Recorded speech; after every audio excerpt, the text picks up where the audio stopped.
All right, Prop the Mic live. Here we go. Dave and Tom here with a quick pod to cover tonight's 5-game NBA rivalry week slate. As always, today's podcast is presented by Props.cash. We 100% could not do what we do without Props.cash. So if you think you're ready to level up your prop betting game too, use code PTM at sign up to get 25% off your first month. What's up, David? David, thank you. Thank you for that formal introduction. I love that. Yeah. I am so happy to move on from yesterday's debacle of an NBA slate. It just seemed like everybody got totally screwed by Embiid going off for 70 and Cat going off for, what do you have, 63? 62, 63, yeah.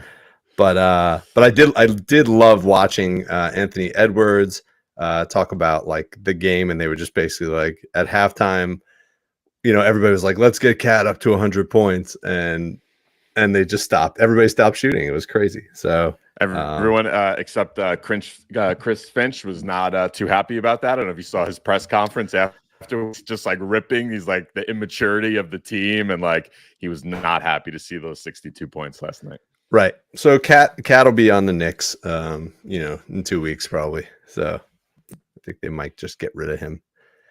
So, all right. You did say it's the most Cat thing ever last night. You texted to score 62 points, break his own, franchise scoring record, and lose to the Charlotte Hornets. The most Cat thing of all time. Poor guy. Yeah. Poor guy. All right, let's go. Let's talk about today's slate. Let's turn the page. Let's rack up some wins today, starting with the Nuggets at the Pacers. Pacers are getting 4.5 at home. Total is 240.5. What do you like in this game? Nuggets and Pacers. All right, here we go. I think Halliburton's out. Worth noting, right? Not playing today. Yeah, doesn't. Yeah, looks like he's not on the board. Yeah. All right. So I like MPJ in this spot. Scoring over 15.5 points, minus 125 on FanDuel. This is a great spot for like these movement and off-screen shooters like Michael Porter Jr. You have guys very similar profiles in the type of game that their offensive type of game. Keegan Murray had 27 points against Indiana last Thursday. Kevin Huerter in the same game had 31 points. Both these movement shooters. MPJ on January 14th had 25 against the Pacers. Lauri Markkanen 32 on January 15th. Dante DiVincenzo 38 on December 30th. These guys all profile super similarly. He's cleared this in 6 straight games on 1-day rest. Last 11 of 15, last 17 of 24. So he likes his routine. He gets in there. This is just a great spot for him. We saw him do it last week or whenever that was, 10 days or so ago. So going back to MPJ here. Yeah. I was debating, between MPJ and Aaron Gordon in this game because I think they're both in really good spots. Aaron Gordon has also done really well against Indy. His line today is 14.5, but I think from a scoring standpoint, I think MPJ is in the right spot, especially if you can get this at 15.5. It was 16.5 earlier this morning, so it's come down a little bit. So yes, I support that. What about Aaron Gordon? Give me your thoughts. Do you think he's in a good spot as well? I mean, I think he is. That's the MO on Indiana here. They give up the fewest 3-point attempts in the league, and where can you target them? At the rim, and where does Aaron Gordon do all his damage? In the paint, at the rim. So yeah, and you see, look at that. That's 1 game this year and 2 games last year. Yeah. So obviously a little bit of a different Indiana team from last year, but same coach, same defensive philosophy, more or less. So I think this is, as well, a great spot for Gordon here. Yeah, I think Gordon rebounds is nice at 6.5. That was plus 100 earlier. That's down to minus 128.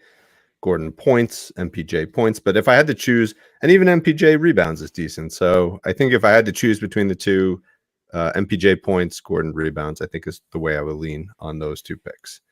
Another guy, though, I think is also in a really good spot because he kind of is a perimeter shooter as well, similar to Huerta, who you mentioned earlier. KCP, you like KCP tonight as well? I love him tonight. He also profiles, one of the sites I like to go to a lot is B-Ball Index. They have these offensive archetypes. MPJ and KCP both profile as movement shooters. So obviously a great matchup again. He didn't get there. He did. Oh, he got there. He had he got 11 points. Yeah, that's true. Him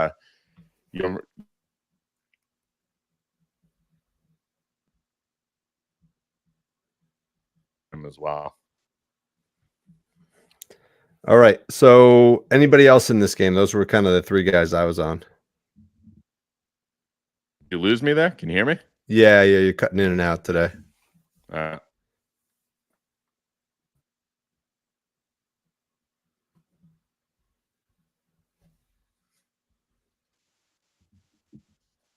you hear me now? Yeah. Okay. You there, Dave? Go ahead. Yeah. I don't know what you guys heard on KCP, but yes, definitely a guy I was targeting. Kind of forgot that his line is so low. He did get there in that last game at 11 points. So I like him too in this spot. Okay. All right. Anybody else from this game? Who else did we have in this? No, that was all I had in this game. All right, let's move to the Knicks Nets, our hometown New York game. Nets are getting 4.5 at home. Total is 222.5, so lower scoring game.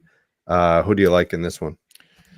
I had trouble with this game. I don't know what you thought, but had to find something here. So I ended up going with Jalen Brunson over 28.5 points. He's been so hot. He's cleared this in 7 of his last 8 games. You can leave that right there because that was my next comment was the last 2 times he played Brooklyn at Madison Square Garden, 39 and 40 points. Worth noting that both those games were after the Nets trades last season. So he was playing against his former Villanova teammate in Mikal Bridges, playing against his longtime Dallas teammate in Dorian Finney-Smith, playing against one of the guys he shared the backcourt with in Dallas, and Spencer Dinwiddie. So I think there's some natural rivalries, and at home, I don't know. Jalen just seems to get it going. This game's in Brooklyn though. Oh, sorry, but home is not far away, right across the river. So I think he'll do fine there. He did have 16 when they played in Brooklyn earlier or later in December. But the fact that, consecutive games against Brooklyn, he had put up 40 points pretty much. I think that last game was just an aberration. I think he's due for another big one tonight. So I support that. Yeah. I mean, this is just since mid December, Mitchell 45, Anthony Simons 38, James Harden just had 24, Tyler Hero 29 points, SGA 34, Jamal Murray 32, all against Brooklyn. So that's a really nice spot there. Great comps for Jalen Brunson. The other one, typically, that was the first one to the last 7 of 8 games there. Typically, though, I don't know. I'm sure you have the same feeling. Like 28.5 feels a little for Brunson, right? Not lately, but in general. So if you're worried about that, I put together also a quick little Brunson parlay. 25 points, 3 rebounds, and 6 assists. Nice hit rates on all of those. The worst hit rate of the 3 is actually the points, the 25 points. That's plus 115 on FanDuel. So it's another way to approach Brunson if you wanted to bring the points, if you're a little scared about the 29 points. That was another way I'm betting Brunson tonight. Yeah, that's a smart approach. I mean, this game could potentially be a blowout. I think the last 3 times they played, it's been like an 18-point margin. So, but regardless, I think Brunson plays big minutes, even if they're up 15 plus. Yeah. All right. Who else do you got in this game? Anybody else? Nope. That's it.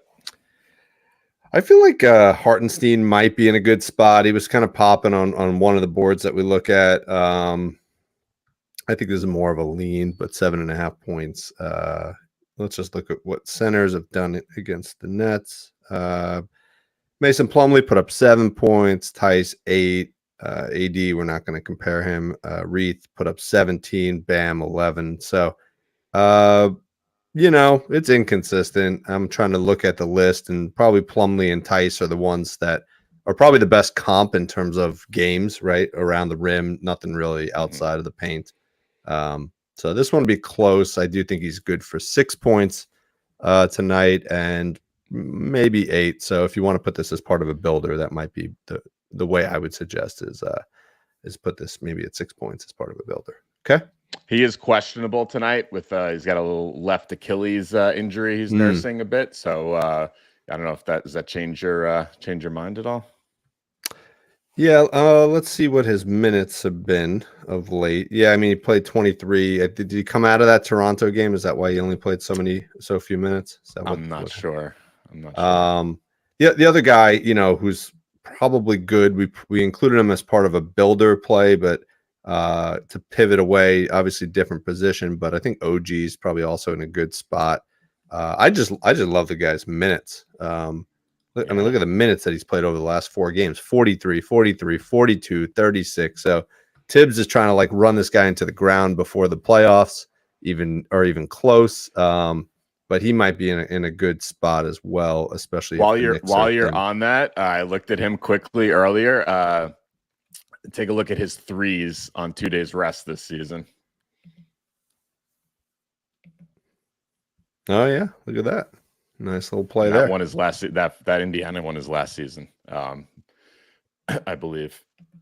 So just he's been crushed in the threes on extra rest this season. So just one of these little trends that I happened to stumble upon earlier.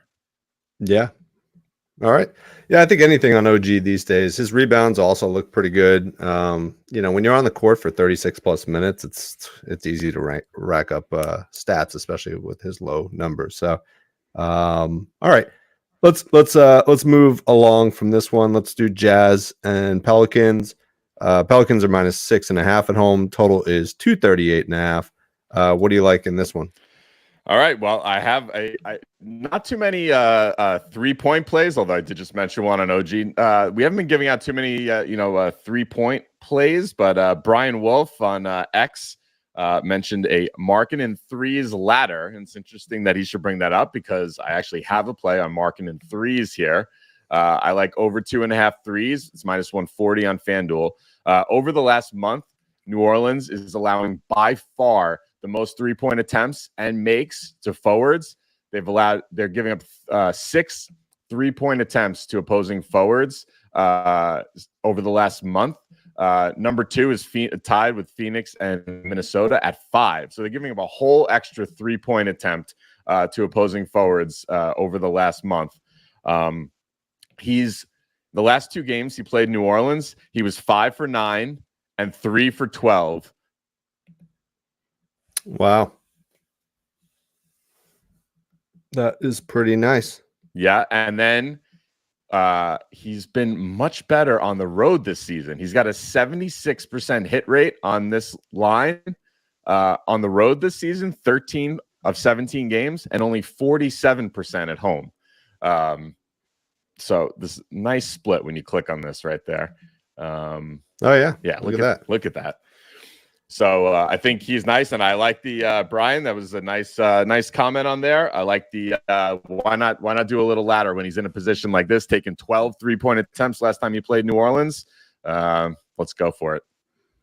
Yeah, I'm just looking at what his 3-point attempts are. I mean, shooting 3 for 12 is atrocious. Yeah. Right? I mean, he's not a very efficient shooter, but he's not afraid to shoot the volume, right? So if just over the last 8 road games, 9, 10, 9, 12, 7, 9, 10, 11, and he's clearing everyone that he's taken more than 7 attempts. So I think that's great. And every once in a while he'll get hot, right? Like this game against Philly, he shot 5 for 9. And this one, I don't know who he played there, but 5 for 9. So I could easily see that happening again tonight. They'll be playing from behind most likely in this game. And I could see him bombing away. So great call out, both of you guys. I love that. Nice. Get the stamp of approval, Brian. Stamp of approval. All right. Anybody else on the Jazz side? Yeah, I'm going to go with Colin Sexton here, over 20.5 points. So this is a really nice spot for combo guards here. Sexton played the Pelicans back on December 28th, played 30 minutes in that game, had 26 points. Just since that game, now some of these guys are not obviously on the same level as Booker, but you can see just the sheer scoring output. As Sexton. I said Booker because he's the first guy I'm going to call out here. Booker just played 52 points a couple days ago. Terry Rozier, new member of the Miami Heat, had 25 points.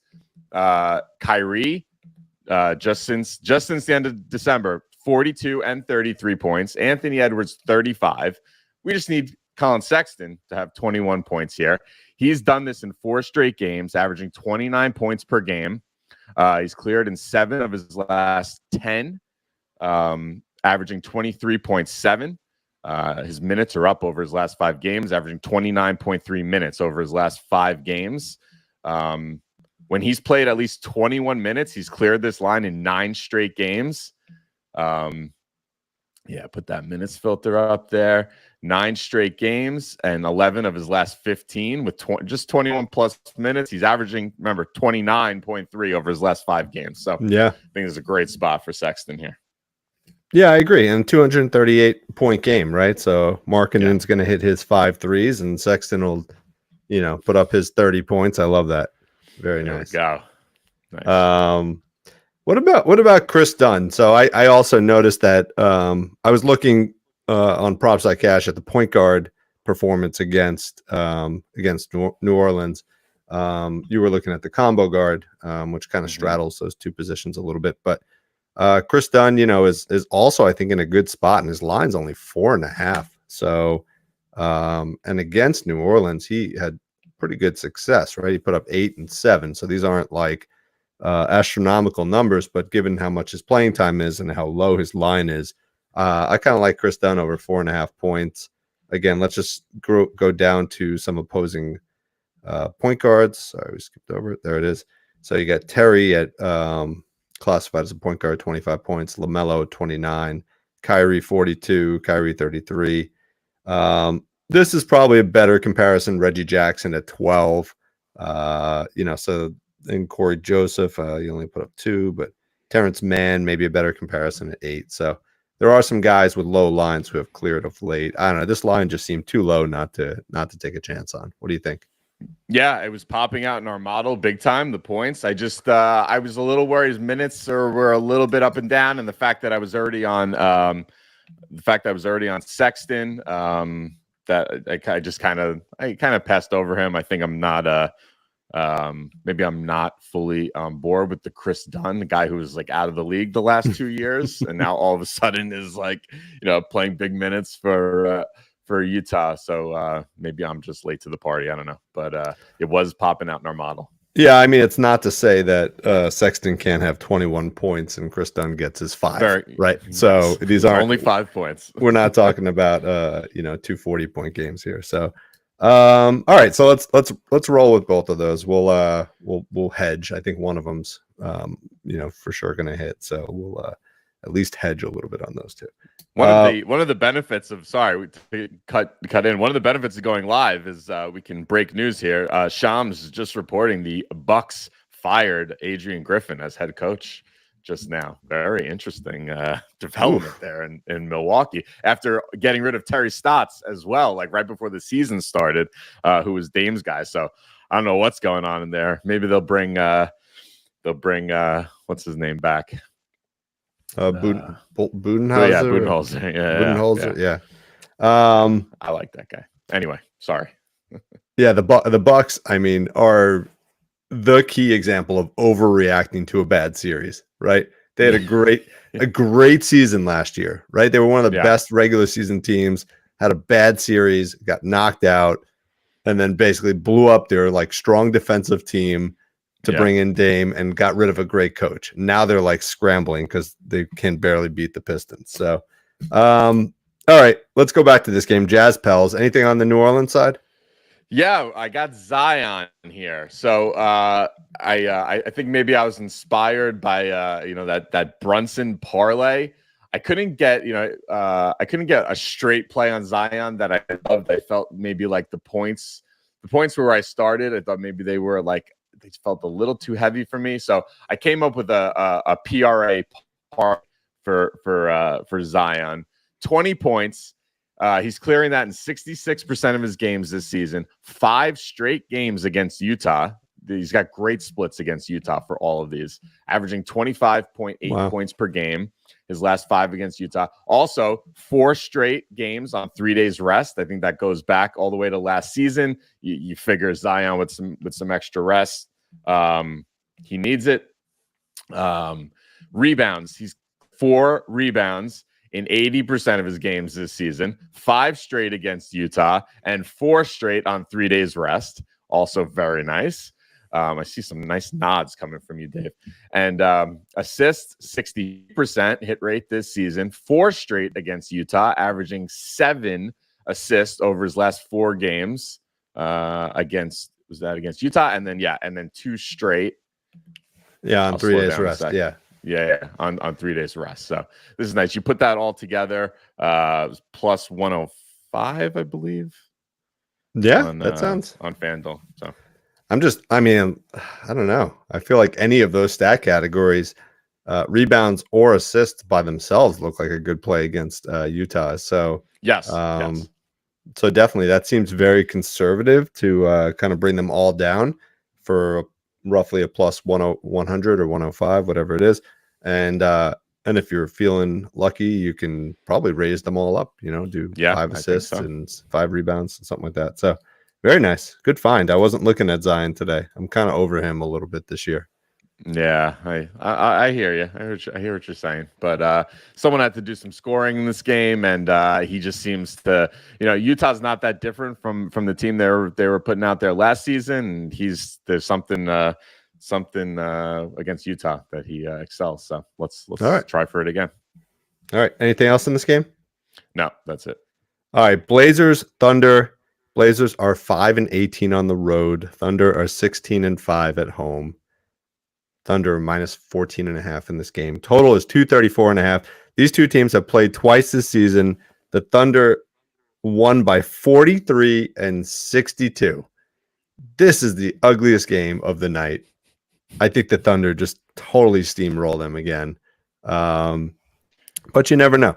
So this is a great matchup for anybody on the Thunder side, I believe. Chet's in a good spot. SGA's in a good spot. The real question is, are they going to play? Giddey's in a good spot. Are they actually going to play enough minutes to rack up their full game lines? What do you think? Their full game lines. Yeah, I think so. I don't know.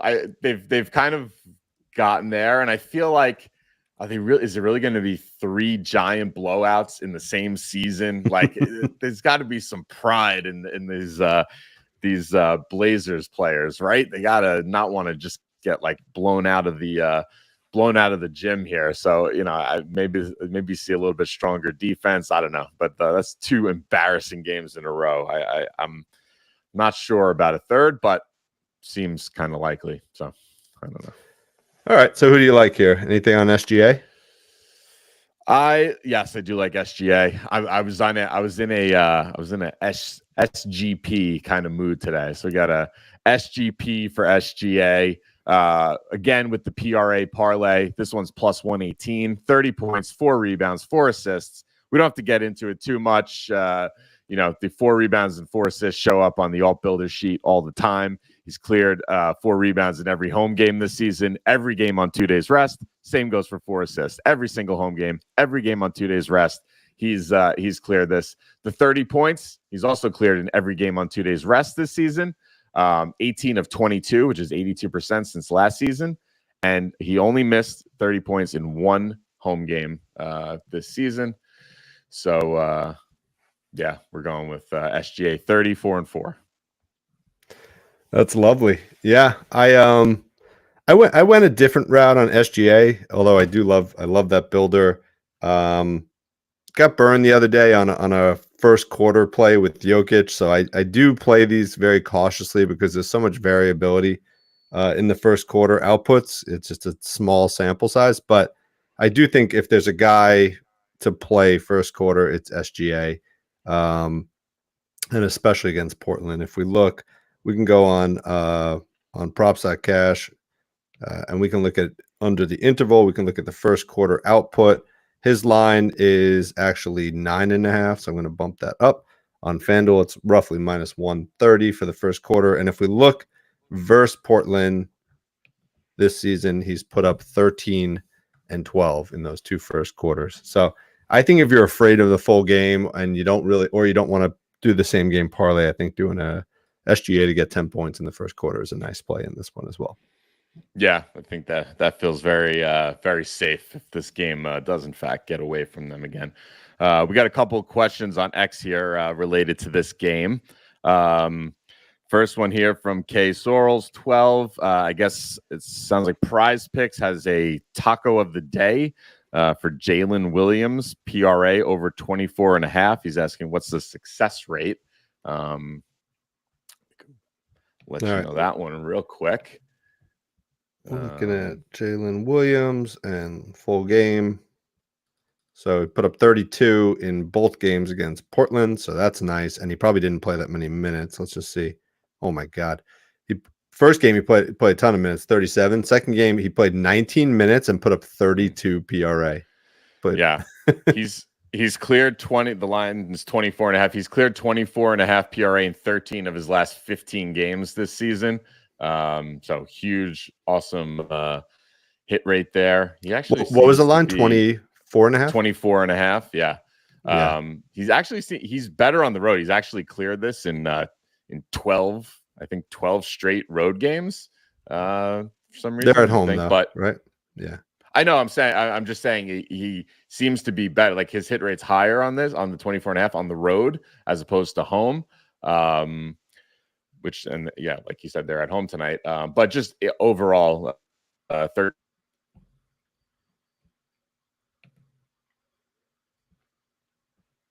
of the day.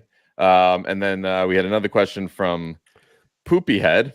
What do we think about Brogdon? 4.5 assists. Brogdon assists actually even as an adult, you can't not laugh at the Poopy Head. Can't help it, man. All right. Brogdon what? Brogdon assists. Brogdon 4.5 assists was also popping out in our model here. I looked at it briefly. He's very up and down. I worried about he's had some injury stuff going on this season. So if this game does get away, he might go to the bench earlier. I don't know what his minutes were in those other two games. I think maybe he only played in one of them because he's been hurt. It was one of the handful of props that were popping out in our model. So definitely a target to go after, but probably lay off. I don't think he didn't play in either of the games. I would stay away from Brogdon, honestly, for two reasons. One is one main reason is he's going to be gone from Portland in the next couple weeks. He's going somewhere. So you could look at it two ways. One is they're going to show him off to try to get, more value for him. But everybody in the league knows what Brogdon brings to the table. He's not the kind of guy you need to really see to know what you get with him. I think they're going to be cautious with him. The last thing they want to do is basically lose trade value by getting him injured in a game. So I could see him going out there playing enough minutes just to kind of show that he's healthy, but probably not pushing it. But he is in a really good spot. So if you want to take the risk, go for it. But guys like that, I don't. For me, it's not worth it at this point in the season. Yeah, we're getting a bunch of questions for this game here. We only have one game left, right? We got another. We're good for another question here. Yeah, one more. All question right. Lou Dort over for 2+ threes. Is one 3 threes against 3-point attempts and 3-point makes or not. They're kind of towards the bottom again, just against Portland. I'm just talking about the matchup, but I don't know. What are you seeing in terms of his trends? Yeah, he put up 2 and 3 against Portland. Let's see his attempts though. I feel like he doesn't attempt that many, but uh yeah, he went 3 for 3 and 3 for 5. Sorry, 2 for 3 and 3 for 5. So, I mean, you're talking about a 60% hit rate in one and it would have been a 40% hit rate in another. Those are relatively high shooting percentages to actually clear a line. It's probably good, but I don't know. I feel like I don't usually look at his 3-pointers just because it just requires a really high shooting percentage. But it's hard to argue with that last 10. Last 10, he's basically, what is that, 6 straight games. So maybe it's a good play. I don't know, but it feels like it's going to be close if he does get there. Yeah, and last one real quick. Black Bleach is asking about Ayton over 11.5 points. Ayton was popping on rebounds today, big time. It started at 8.5. Now it's up to, yeah, you can still get it. It's up to 9.5. You can still get it at Caesars for 8.5. I don't know. I mean, he is centers against Oklahoma City is a great matchup. But I don't really trust Ayton enough. He's way too inconsistent. I mean, look, he puts up 15, 16 rebound games, and then he follows it up with 6. Let's look at the points, since that's what he was asking about. 11.5 points. Yeah, again, he's got these huge games, and then he follows it up with 10 and 6. Yeah. But centers, let's see what centers have done. Yeah, I mean, Bam, I wouldn't really compare him to Bam. Nick Claxton is probably a good comp. He put up 23 points against Oklahoma City. And yeah, I don't know. I don't see enough to play it. I don't love Ayton. He could just shut it off mentally and give up on a game. And he certainly will go to the bench if they're down. He won't play the fourth quarter, I don't believe, if they're out. Yeah. And I know you mentioned it's a good matchup over the last month or so. Not as great. Yeah, kind of slid down a little bit over the last month. So wow, we're getting a lot of questions today. So why don't we got to wrap up in 5. So when we want to hit that last game, so why don't we we'll take any questions we didn't answer, and we'll respond to them on X in the same thread as the video. Sound good? Sounds good. But yes, this is the ideal format of this show. So please continue to bombard us with questions, because that is the best way these shows work out. Yeah, for sure. Just a quick other note on this one. I think Giddey is in an interesting spot. He's totally crushed Portland in the past. He actually had a triple-double the last time they played. So I think his PRA at 22.5 is a decent spot for this game as well. Nice. Yeah, I love that play. Let's go to the second TNT game. So the New York game was the first one. The LA game, your home, is the second one. Lakers at Clippers. LeBron is out for this game. Clippers are minus 8.5 at home. Total's 231.5. Real quickly, just give me your top pick for this game. I struggled to find something for this game. I just, I think the Clippers are just going to dominate this game. That's kind of the feeling I got. The only one I found,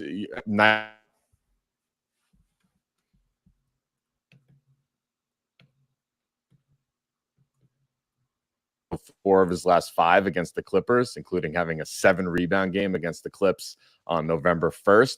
So it's minus 145. So probably a nice leg to a builder there. His minutes will be up, and he gets the job done without LeBron. So that's it. Who are you talking about? You cut out there. Sorry. Or Austin Reeves over 3.5 rebounds. Yeah, got it. 10 straight games without LeBron. He's cleared that line. Yes, I mean, his absence is gonna open up a lot of shots. I just had 2 plays. Taurean Prince, who we cashed on the other day at 9.5. Even without LeBron, he goes only up to 10.5. So I think he's in a good spot. He's played 4 games without LeBron. Let me see on Props.cash. I can just pull that up real quick. And let's just look at this year. These are his 4 games without LeBron: 11, 17, 14, and 12. He had averaged 13.5 points. He also averaged 3.5 rebounds, and he played 33 minutes. So I think his points at 10.5 or his PR is also a good play in this game. Whichever of those two you like, I think his usage is going to go up. If you can get at 12.5, I love that even more, but 13.5 is probably good for PR too.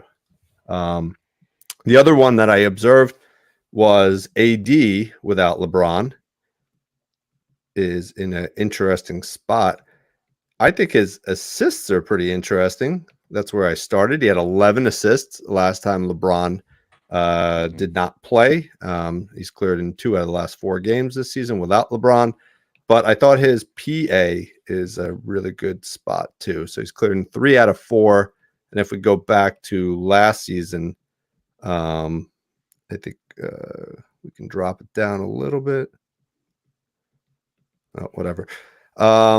Yeah, I think he's got a decent hit rate over the last 15 games or something like that without LeBron. So again, cautious about AD, but I think if I were to play one or the other, I'd probably play Prince.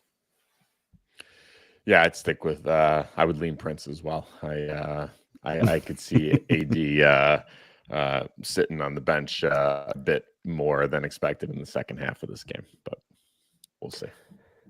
All right. I think that does it, right? Anything else? Nope.